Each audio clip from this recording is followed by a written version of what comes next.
Hello everyone, this is Dr. Jason Schmitz.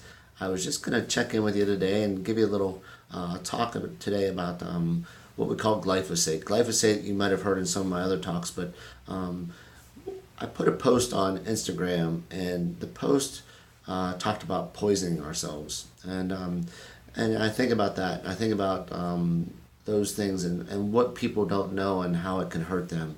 And that's why I wanted to get this message out there a little bit more. More and more, we're seeing that our food is poisoned, and we don't even know it. There's a lot of people out there that don't even know it, and that's the sad part about it. The poison's been in there. It's actually been ingrained in our food.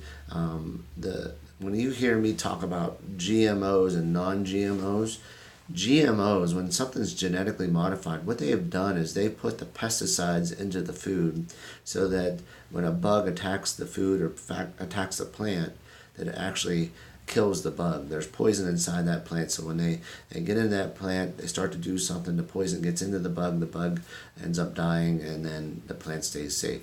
So instead of spraying so much as far as pesticides and spraying multiple pesticides or multiple times, they've designed it so the pesticide is inside the plant. Now, if you think about that, just common sense tells you that if the pesticide's inside the plant and you eat the plant, the pesticide's now inside of you. And research is showing that it's not only in our bloodstream, it's coming out in our urine. They're seeing it in babies. They're seeing it all over the place. So it's in us, you know. So what we have to do, and what I posted the other day was about poisoning ourselves. What we have to do is change that. We have to change it by first starting to eat smarter ourselves. And the more that we spend our dollars in the right way and buy the good food, the more it shows these big companies and corporations and agencies that we're not going to eat that way anymore. We're going to start to focus on the good stuff that's out there.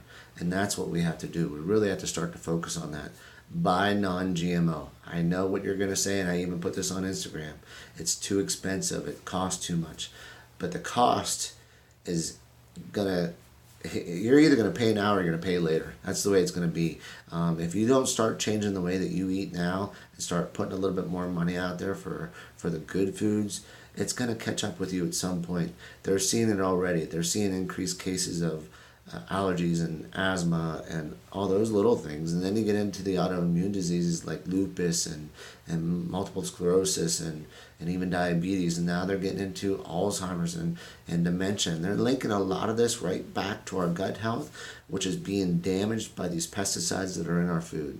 So if you don't make those changes, those are the potential risks that you're running, not only for yourself, but for your kids and for the rest of your family as well. So make those little subtle changes, and we'll keep talking to you about how to look for the right foods. And I'm going to start to share with you where I shop to get a little bit better deals on some of this stuff too as well. So stay tuned. Talk to you soon.